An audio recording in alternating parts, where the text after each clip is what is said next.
Halo teman-teman semuanya, kita ketemu lagi dalam video filsafat untuk pemula. Nah, kali ini kita akan membahas salah satu aliran dalam filsafat yang sering kali kita sebut dalam pembahasan, tapi mungkin pemahaman mengenai aliran ini belum terlalu mendalam. Nah, kali ini kita akan mencoba mendalami aliran rasionalisme. Nah, sebelum masuk ke pembahasan, saya ingin bertanya dulu sama teman-teman. Teman-teman pernah nggak bertanya-tanya bagaimana kita ini tahu bahwa sesuatu itu adalah benar? Kalau kita melihat sesuatu itu benar, apakah itu karena kita melihatnya sendiri atau karena kita berpikir dan menganalisisnya sehingga kita menyimpulkan bahwa itu adalah benar? Nah, di video kali ini kita akan membahas tentang rasionalisme. Rasionalisme adalah sebuah aliran filsafat yang lebih menekankan pada akal budi atau rasio kita sebagai sumber utama pengetahuan. Jadi begini teman-teman, bayangkan di dunia ini ada loh teman-teman orang-orang yang percaya bahwa kita tuh bisa memahami alam semesta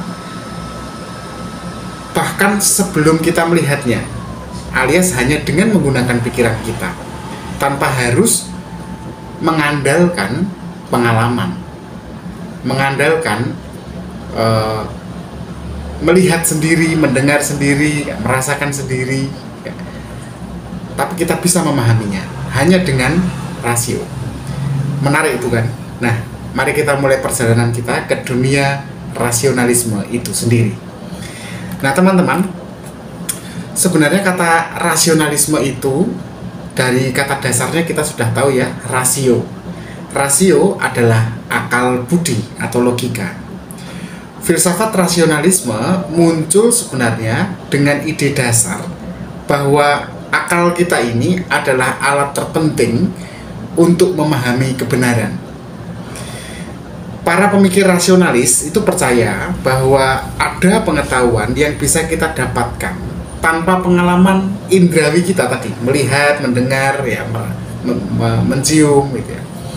Nah, pengetahuan yang didapatkan tanpa pengalaman indrawi itu tadi itu disebut pengetahuan bawaan, atau bahasa filsafatnya a priori, ya. Jadi pengetahuan bawaan a priori, pengetahuan yang kita dapatkan tanpa terlebih dahulu mengalaminya, gitu ya.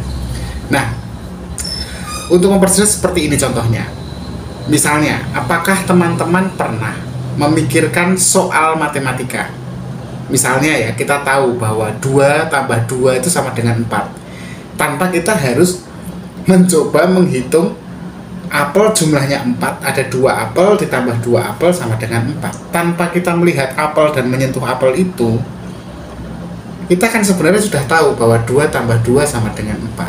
Nah, pengetahuan mengenai 2 tambah 2 sama dengan 4 itu kan tidak tergantung pada pengalaman kita menghitung sendiri, tetapi murni berasal dari logika kita. Nah, sekarang kita akan masuk ke bagian yang kedua. Siapakah orang yang pertama kali menggagas atau menjadi pionir dari rasionalisme yang modern? Saya akan menyebut satu nama dan kita sebenarnya sudah membahas nama ini di video sebelumnya ya. Namanya René Descartes. René Descartes. Nah, mari kita berkenalan lebih dalam lagi dengan tokoh penting rasionalisme ini. René Descartes itu memang sering disebut sebagai bapak filsafat modern, tetapi dia juga bapak rasionalisme modern. Salah satu gagasan dia kan yang paling terkenal, teman-teman mungkin ingat, itu cogito atau cogito ergo sum. Maaf ya, cogito ergo sum. Saya berpikir maka saya ada. Artinya saya menjadi ada itu karena saya berpikir bahwa saya ada. Tanpa pikiran saya tidak ada. Descartes percaya bahwa kita ini tidak bisa mempercayai segalanya, termasuk indera kita sendiri, penglihatan kita,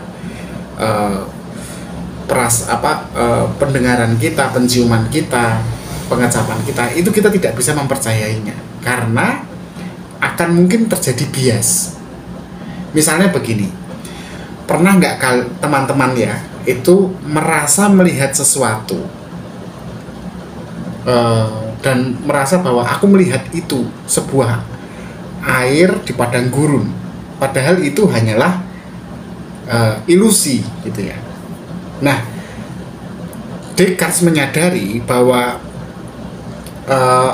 kita manusia itu seringkali itu tidak bisa membedakan apa yang kita tangkap dengan indera sebagai sesuatu yang memang ada atau hanyalah ilusi atau hanyalah fata morgana, contohnya seperti itu. Nah, karena dia menyadari hal itu, maka dia memutuskan untuk meragukan segalanya yang ada. Segalanya dia ragukan mengenai benda-benda, konsep-konsep, semua dia ragukan, kecuali satu hal, adalah satu fakta bahwa yang dia tidak ragukan, bahwa dia sedang berpikir. Karena ketika dia meragukan kan dia sedang berpikir. Misalnya dia, apakah manusia itu ada? Dia ragu. Bisa jadi manusia yang kita lihat itu bukan manusia sebenarnya. Apakah merasakan itu adalah sesuatu yang memang ada atau itu hanyalah ilusi? Nah, perasaan itu sendiri jelas ilusi karena tidak bisa dibuktikan kan gitu kan. Nah, tapi satu-satunya hal, bahkan dirinya sendiri mungkin dia ragukan, tapi satu-satunya hal yang tidak dia ragukan adalah ketika dirinya itu sedang berpikir atau sedang meragukan. Kan untuk meragukan kan orang butuh berpikir. Maka ada satu fakta yang tidak bisa diragukan adalah dia sedang berpikir. Maka bagi Descartes, berpikir itu bukti paling mendasar bahwa kita manusia itu benar-benar ada. Dari gagasan Descartes ini, teman-teman, dia lantas menyusun sebuah gagasan bahwa rasio atau akal adalah sumber utama untuk menemukan kebenaran. Nah, itu tadi adalah Descartes. Apakah ada pemikir lain dalam rasionalisme selain Descartes? Ada, namanya Spinoza. Nah,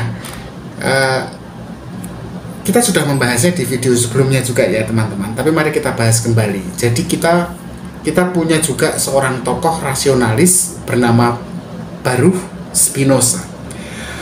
Baruch Spinoza ini adalah seorang filsuf yang juga percaya pada kekuatan akal.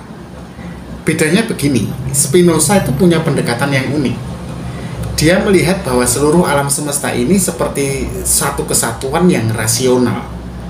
Bahkan Spinoza itu menganggap Tuhan dan alam semesta adalah hal yang sama, dan segalanya itu mengikuti hukum logika. Menurut Spinoza, jika kita menggunakan akal budi kita sebenarnya bisa memahami bagaimana dunia ini bekerja. Misalnya, hukum-hukum alam seperti gravitasi, itu kan adalah bagian dari ini ya, tatanan rasional semesta kita. Nah, itu adalah Baruch Spinoza. Selain Baruch Spinoza, adakah lagi pemikir rasionalis yang cukup terkenal gitu ya? Nah, satu lagi yang terakhir, namanya adalah Leibniz. Kita juga sudah membahasnya di video sebelumnya ya, khusus tentang Gottfried Wilhelm Leibniz. Jadi Gottfried Wilhelm Leibniz adalah seorang filsuf, tapi dia juga ahli dalam matematika. Nah, Leibniz ini punya gagasan yang menarik, bahwa dunia kita ini adalah dunia yang terbaik dari semua kemungkinan dunia. Maksudnya apa?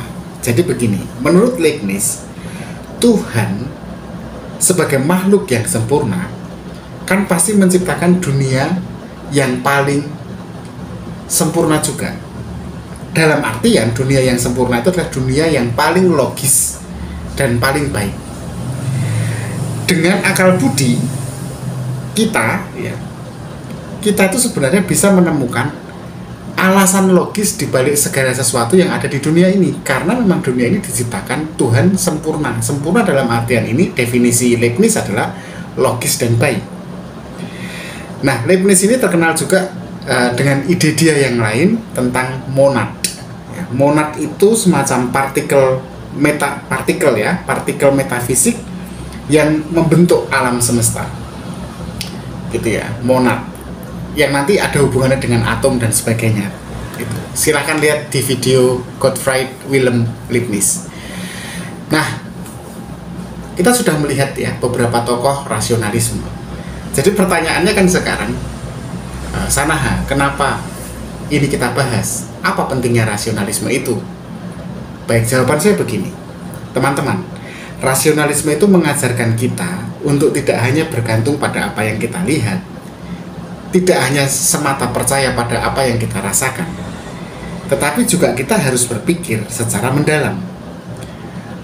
Coba lihat di era modern hari ini, banyak bidang seperti sains, teknologi, dan bahkan etika yang semuanya itu bisa ada karena dipengaruhi oleh cara berpikir yang rasionalis.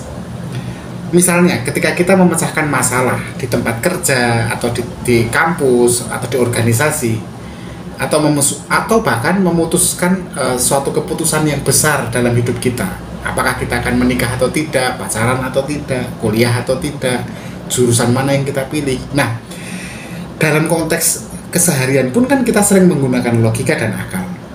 Nah, itu kan adalah wujud nyata dari betapa pentingnya rasionalisme dalam kehidupan sehari-hari kita.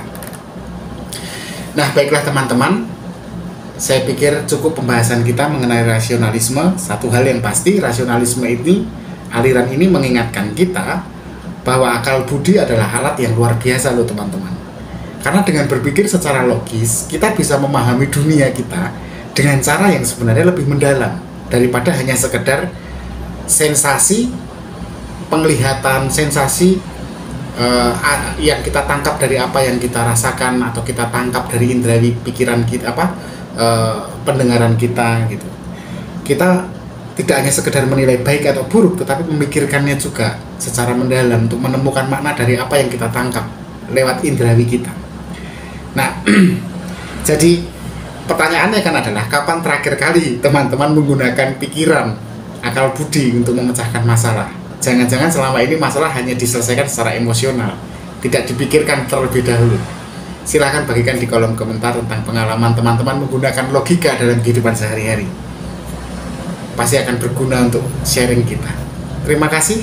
Jangan lupa untuk like, subscribe, dan aktifkan lonceng notifikasinya agar kita bisa ngomongin filsafat lain yang tema-temanya semoga lebih menarik. Sampai jumpa, tetap berpikir kritis.